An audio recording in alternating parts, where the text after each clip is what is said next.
Good morning, Chair and members of the committee. Serena Dolly, staff to the committee. House Bill 1771 concerns relocation assistance for tenants of mobile home parks that are being closed or converted.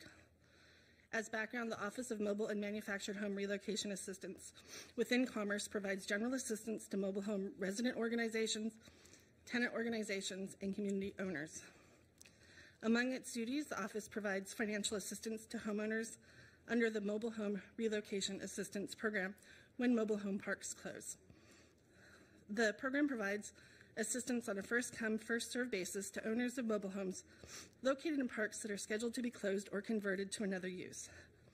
To be eligible for the assistance, the tenant must reside in the mobile home park at the time the closure notice is issued, and the tenant's household income must be no greater than 80% of county median.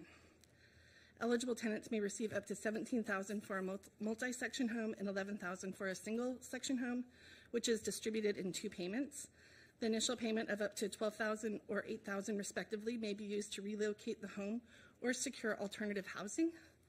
To receive the remainder of the assistance, tenants are required within 90 days to transfer title of the home to a park owner, relocate the home, or demolish and dispose of the home. A tenant is not entitled to relocation assistance under certain circumstances, such as if the tenant receives relocation assistance from a source other than the program that exceeds the amount of assistance they would have received under the program. If the tenant does not relocate or dispose of the home within 90 days of receiving the first payment, the park owner may seek reimbursement to demolish and dispose of the home. Turning to the bill before you, it changes the date by which the tenant must take specific actions to receive that second payment from 90 days to the date of the park closure.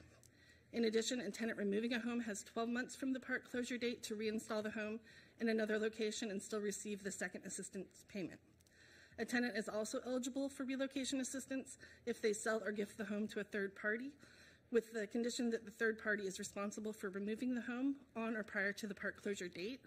And finally, a tenant who receives relocation assistance from any outside source may also receive assistance under the program. And that concludes my briefing. Happy to answer questions. Thank you, Serena. Any questions for staff? Seeing none, the good representative.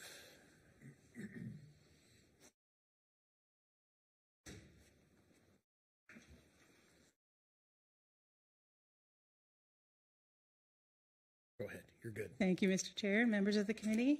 For the record, my name is Brandy Donaghy. I'm state representative in the 44th Legislative District in beautiful Snohomish County.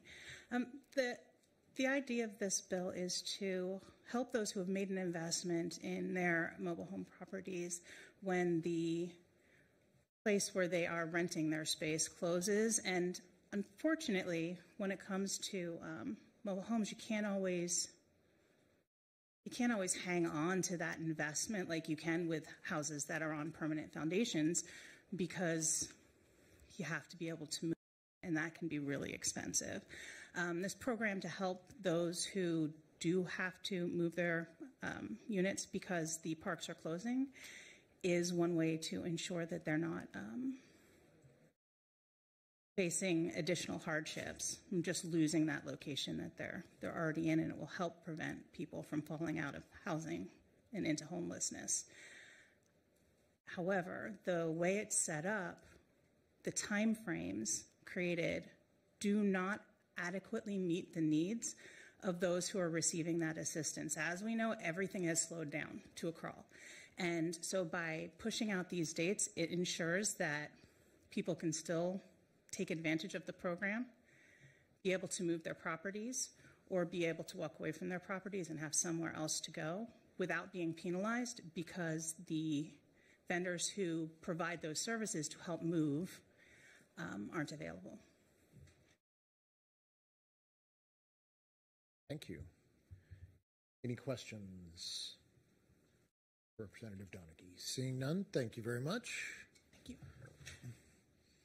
And we have just 3 people signed in to testify, though we have Margot Bryant, unless you are here, no, doesn't seem to be available online. But we have Dave Pringle and Chester Baldwin.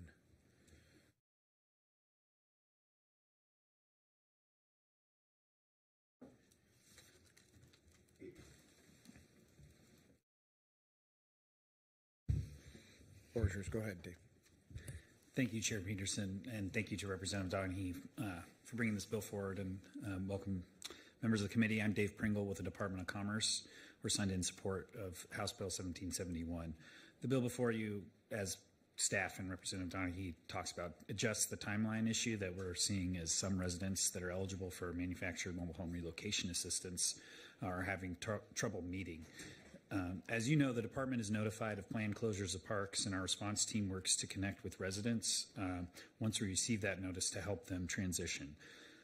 We work to provide residents application information and connect them to resources either through our program or other programs as they become available for folks as they transition to new homes.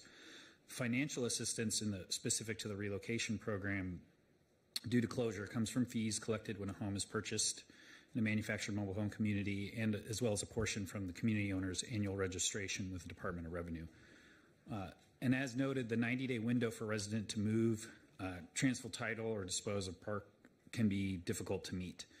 In particular, moving and reinstalling a mobile or manufactured home to a new park is difficult to achieve given the need for a moving company, possible permits within the county that they have to face, and some of the other issues. And we've seen this.